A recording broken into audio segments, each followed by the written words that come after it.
2 million service members are working without pay right now. Me too. If you're in the military, this doesn't just affect me, this affects you as well. So I'm gonna give my best attempt at it to tell you all what you need to know, give you the whole story, break it down, no fluff. So there's 3 things that matter most. I'm gonna cut straight to it, give you what you actually care about. Number 1, you're still working, but your paycheck is delayed. It's not canceled, it's just delayed. Number 2, you will get back pay. It's a federal law that every dollar you earn will be paid once all of this ends. So don't worry about that. And number 3, there are resources available right now. You can get 0 interest loans, you can get payment assistance, you can get relief funds. We'll cover all of that in this video. But first, I know you all probably want to know, how did we even get here? So I'm gonna try to give you a 30-second version. Please don't come at me, don't get upset. This is just how I interpret it. I'm not trying to piss anybody off.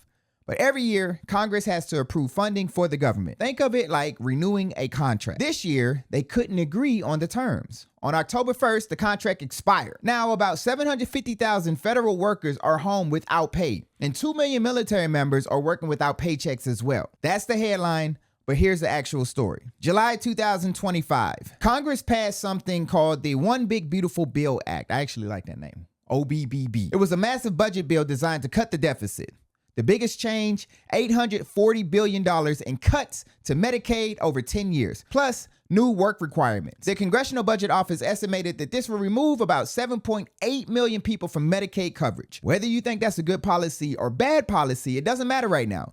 What matters is this created a fight. As September 30th approached, the deadline to fund the government, both parties introduced funding bills, but they couldn't have been more different. So here's why neither passed. Both bills needed 60 votes in the Senate.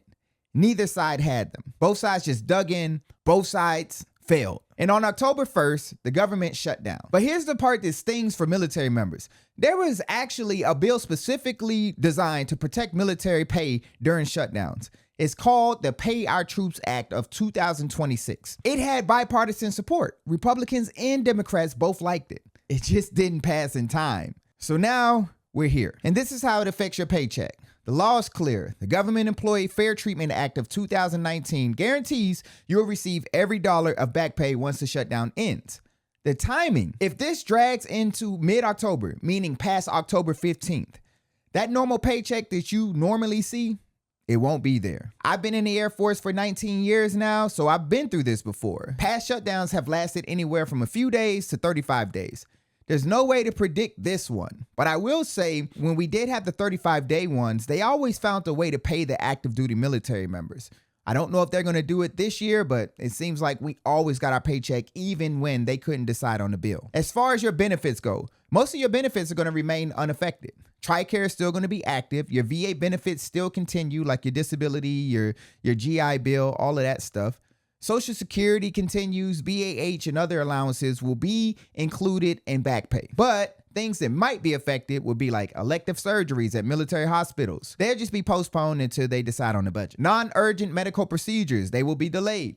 And some training and exercises that the military normally has is probably going to be cut until this budget is decided. So also, about 406,000 civilian employees and 741,000 military employees are all considered essential, and we are working. So they got priority missions that still continue. You got the border security is still going to happen. Middle East operations, missile defense, critical maintenance, shipbuilding, all of that stuff is going to continue to happen. So operationally, the military keeps running. It's the paychecks that are stuck. And I know not everybody is prepared for this. This is something that you just don't expect. You expect that money to come in. So if you're not prepared for it, there are some institutions that can help with that. You got the Navy Federal Credit Union, and you also have USAA. Both of these banks are banks that military members can use. The best thing about them is that they offer 0 interest loans equal to 1 paycheck if you bank with them. So you need to call them and ask about their shutdown assistance program. Also, within each one of the military branches, they have military relief societies. Every branch has one. Army has the Army Emergency Relief, Navy has the Navy Marine Corps Relief Society, Air Force has the Air Force Aid Society, Coast Guard has the Coast Guard Mutual Assistance.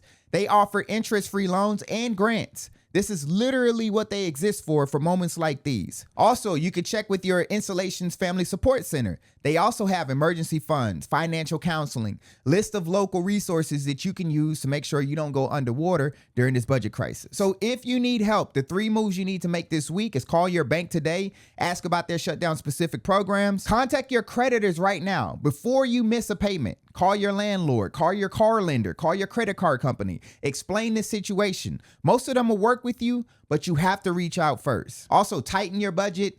I know it's obvious, but if it goes for a few weeks and we don't get our pay, you might want to cut down on some of the non-essential spending. And don't wait until it's an emergency. The worst thing you can do is hope this ends tomorrow and then scramble when it doesn't.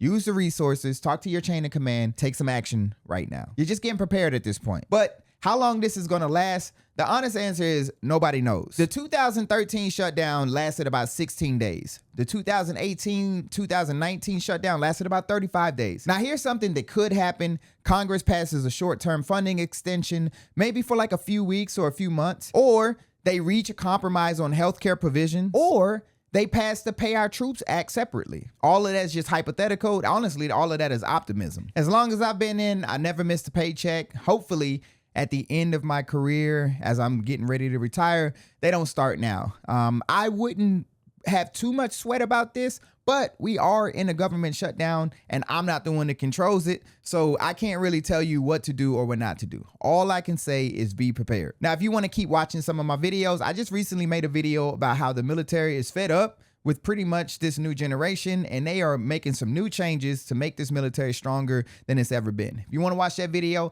I got a video on the screen right now breaking all that down. But like I always say, I hope this video brought value to you. Stay beautiful, stay classy, and until next time, check me out.